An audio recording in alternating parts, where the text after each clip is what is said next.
You ever see this headline? Jeff Bezos pays 0 in taxes. I remember reading that, like, how is that even possible? I remember when I first heard that, I was still teaching middle school English. I was, doing things like helping kids learn where the commas go. And I was working hard. I was paying my taxes. And then you hear about this guy worth like $100 billion paying nothing. But instead of getting mad, I wasn't mad. I got curious. And what I found out changed everything. There's a strategy the ultra wealthy have been using for decades. It's totally legal. And once I explain it, you'll see exactly how everyday investors, like my buddy Andy, even my friend Cory, are using the same strategy to build wealth and lower their tax bill. We're talking about buy, borrow, die. By the end of this video, I'm going to show you how this isn't just for billionaires. It's something you might already accidentally be doing. And if you're not, you should probably think about if it might be right for you. Plus, I've got a free resource you can grab at the end to help you start using this legally to reduce your taxes, just like the rich. So you're not going to want to miss this. Here's how it works. Buy, borrow, die. First, the ultra wealthy, they buy appreciating assets like stocks, real estate, businesses, assets that go up in value over time. And they hold on to them for years, decades. They're patient. They understand compound growth. They're not thinking about the next quarter. They're thinking generationally, like generational wealth. So let's really think about this. When you buy and hold, you're not triggering taxable events. No selling means no capital gains tax. That's the first part of this strategy. Next, they borrow against those assets instead of selling them. Because guess what? Loans aren't taxable. That money hits your bank account 100% tax-free. And the interest rates, when you're wealthy, they can be incredibly low, usually lower than the growth rate of the assets themselves. I know what you might be thinking, but Rich, don't you have to pay back the loans? Yep, yes you do. But here's where it gets interesting. They often refinance those loans or take out new ones to pay off the old ones. As long as their assets, all the rest of their assets, keep going up faster than the interest, then they're literally growing richer while spending. And finally, of course, they die. We all do. But thanks to something called a step up in basis, their heirs inherit everything tax-free. That's right. The tax code basically says when you die, all the gains your assets accumulated during your lifetime are wiped clean for tax purposes. Your kids get everything at current market value, and all those years of capital gains, nobody has to pay taxes on them, ever. No capital gains, no income tax. I'm not joking here. And all this is perfectly legal. This isn't some shady offshore scheme. It's right there in the tax code. Jeff Bezos, Elon Musk, Mark Zuckerberg, they don't sell their stocks. They just borrow against them. Then they use that cash to fund their lifestyles, invest in new companies, or donate to charity for even more write-offs. But bring it in here. You don't need to be a billionaire to use this strategy. Let me show you how my friend Andy does it. Andy's not like rich.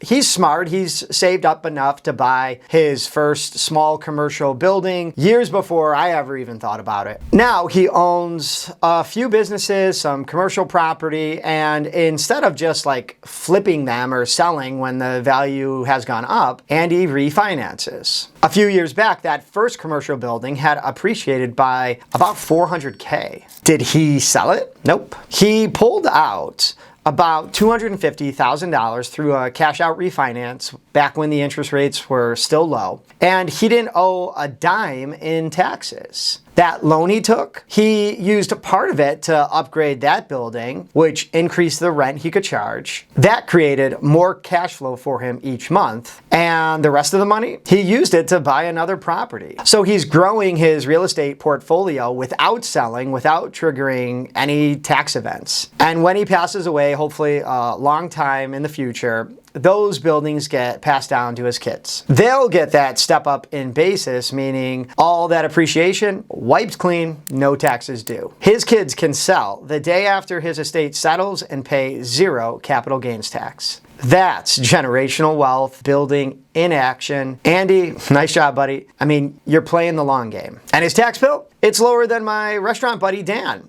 Oh, speaking of Dan, he called me after watching my last video on this strategy and said, Rich, you're telling me a guy like Andy pays less in taxes than I do? I mean, Dan was shocked. He's this successful restaurant owner and he's smart. He owns the real estate. He's got 2 locations. He's doing well. The guy makes millions in raw income each year, but he's taken out distributions, paying taxes on all of it, and he's wondering why his CPA never mentioned this buy, borrow, die thing to him. What he's used to is selling off assets to fund expansions instead of using leverage. But every time he sells stocks, he owes taxes on that. So he's writing a big check to Uncle Sam every single time. So I told him, you've already got the assets. You just need to stop thinking like a owner-operator and start thinking like an investor. In fact, right now I'm talking to him about cost segregation on his buildings because that's going to unlock huge depreciation. And then from there, he can pull out some equity tax-free, just like Andy did.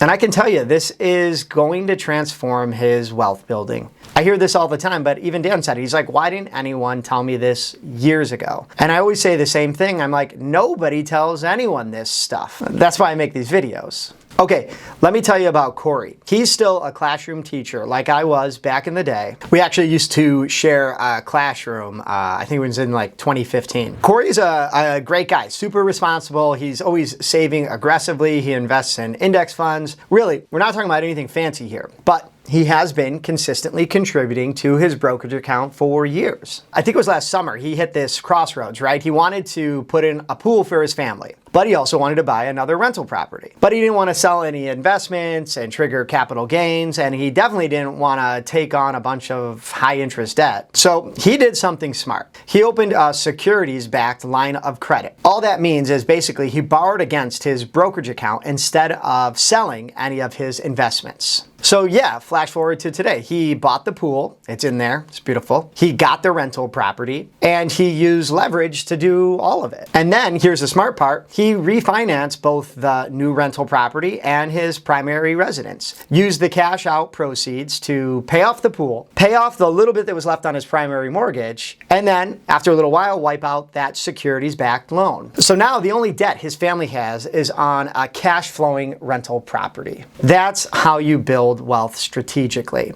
by thinking long term, just not reacting in the short term. In reality, Cory's probably not skipping taxes forever, but he's deferring them intelligently. And if he ends up selling some investments after he retires, then he'll likely be in a lower tax bracket anyway. The point is, this stuff isn't just for billionaires, it's for planners, people who can think long term, people who know how to use what they already have to get where they want to go. The bank won't call you and suggest this, and your CPA, your financial person, might not even bring it up. The system isn't designed for you or me to know about these strategies. And if you're a business owner with real estate or you're innovating in your field of business, then there are even more ways like cost segregation, the R&D tax credit, 179D, 45L, that you can stack with this strategy to shrink your tax bill even more. This stuff, these aren't loopholes, they're incentives built into the tax code. And that's what we talk about here on this channel. Remember that headline about Bezos paying nothing in taxes? Now you understand why and how that's possible. But you also understand how you can start doing something similar even without his billions. So here's what I want you to do. Grab my free tax playbook, linked down below in the description. It breaks down legal strategies like this one, step by step. And if you're investing regularly, check out one of the brokerages that I use. It lets you build like this diversified portfolio pie, and it even gives you, like I mentioned in this video, access to security-backed lines of credit if you end up needing them down the line. I'll leave that link down below in the description too. The rich aren't cheating the system. They're just playing a different game. But now you know the rules and you can play too. I'm Rich Smith and I left the classroom so I could help people like you master your money, build your business, and save on taxes the smart way. Let me know in the comments what's your biggest tax question right now, or which part of the buy, borrow, die strategy blew your mind the most. All right, as always, I'm Rich, and until next time.